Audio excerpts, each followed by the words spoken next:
off. We're going to start off with the center position, and the way I think we can look at this, we're going to go through these. I'm going to throw some names out there of top round options, some mid round options, and then we're going to each pick a guy who we think is fits into one of those suits, and who's going to be the guy that the Steelers might take in these different scenarios if they take this position at center, they go wherever we go. So for center, I pointed out 3 guys to focus on for top round options. That's Graham Barton from Duke, Jackson Powers Johnson from Oregon, and Zach Frazier from West Virginia. Just to clarify what I was just saying, we're saying who we would take more than we're predicting what we think the Steelers would take. Is the way to do it. And Lee was unfortunately Lee was not here when I did my pick, so he's got the he had to pick who I didn't pick. I got first option on all these picks, and then he had to bounce off of what I did. But then mid round options, we have Tanner Bortolini, Wisconsin, Cedric Van Granger out of Georgia, Bo Limmer out of Arkansas, and Hunter Norzad out of Penn State. So Lee, let's start with our top round options. I'll let you go first on centers here. I'm going to go to the next slide for you. And who did you have as a top round option at center for the Steelers at the center position? Yeah, I from what the list I saw and going through it, I picked Jackson Power Johnson out of Oregon. He's graded right now between first and second round pick as a 23rd overall. He's got a good bit of experience. He's played, he played 46 games as a starter. I saw that he's able to play both center and guard, and so if he needs to be shifted around, he can definitely be able to be volatile and versatile to play different positions. But I think he'll probably be a potential center. I also saw, which is interesting, that he allowed 0 sacks and only 1 pressure last year in his last season at Oregon. So he definitely looks like a great prospect for the Steelers to pick up.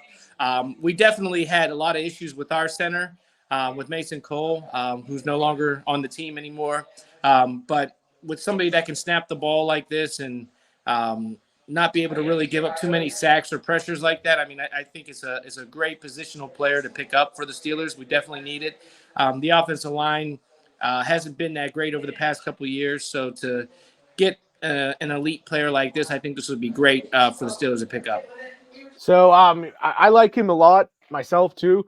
My thing is, I think you got to go first round with him if you grab him. I don't think he's gonna fall to that next pick they got. Yeah. So if you're gonna grab him, I think you're gonna have to grab him at 20. Are you cool with doing that there? And that's it. Obviously, every answer here is gonna be it all depends on who else is available. But you're comfortable with if he's that pick at 20, right? Yeah, I think if he's available, I think you take it.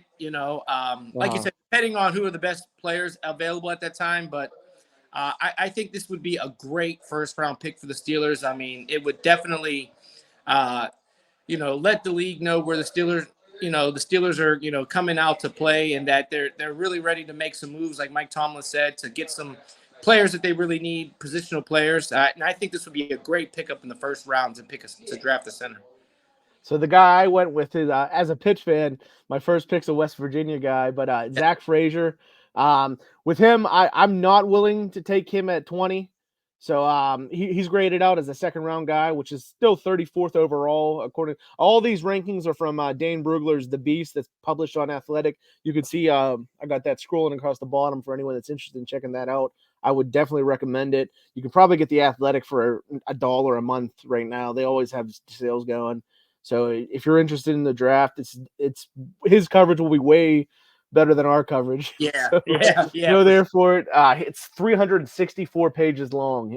What he did, but he has him graded out as a second round talent, but a 34th overall. Like I said, I don't think we should take him at 20. The Steelers. So I don't know if that would be trading down in the first or trading up in the second. But if he's our guy, and he is the guy of the 3 that I saw that I'd be most interested in taking, would be him. I like that his experience is all at center pretty much. He had 46 starts at center. Yeah. I think that's amazing to have there. I think he's a guy that might be able to plug and play-ish kind of deal more than these other guys. I think Jackson Power Johnson had a lot of time at other positions and stuff. Mm-hmm. So it'll be interesting to see what happens there. But let's go to the I think I said mid-round options for this. Yeah, let's go to mid-round options. I'll go first here, and I'll go with Cedric Van Braun Granger out of Georgia. He's got a grade of a third or fourth rounder. I don't think he's going to last that long, just based off of his name's been out there a lot. So if you get him, you may have to reach him. You may have to get him with that first pick in the third round. I think that's the case. Maybe you get lucky that isn't the case. I could be wrong there. But I think you're going to have to get him with that 80th overall pick, maybe even in the second round if you miss on a center in the first, or maybe he's the guy to go if he's the only one available. But he's got a ton of experience, and it's at a big program in Georgia. He's won 2 national titles, 44 starts at center. And as Dane Brugler said, he's equipped to compete for immediate starting reps in the right situation. And I think the Steelers, with the problems they've had center, is the epitome of a right situation for this guy. Yeah. But who'd you have here? Yeah, I picked Tanner Bortolini out of Wisconsin. I'm in agreement with you. Depending on where he's at, I don't know if he's going to last that long. They have him graded at third and fourth round as well. He had a 3-year starter at Wisconsin. At the combine, he actually broke Jason Kelsey's record with the best 3-cone drill, Nice.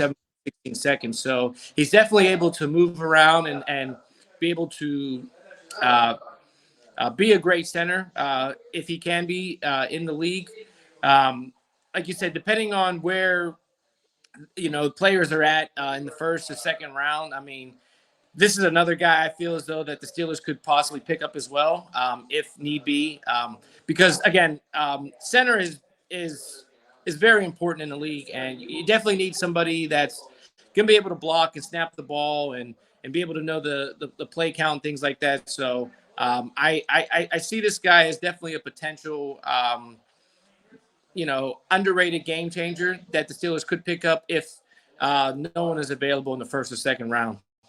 Yeah, I do like the experience there too. I think we're going to say that a lot, especially with these mid-round options. For me, when you're looking in these rounds here, getting a guy who has experience, especially on like levels like Wisconsin and Georgia, I think there's value to that. And those are the kinds of guys I'm willing to take a risk on, especially on the line compared to some other guys. Maybe there's a guy who's an athletic freak that you think, oh yeah, maybe let's go for this guy because that's something impressive. But for me, I think on the lines, you want to have someone with experience, and those where you can find some gems that can prove themselves and become starters in this league, even the mid-round options like this one here.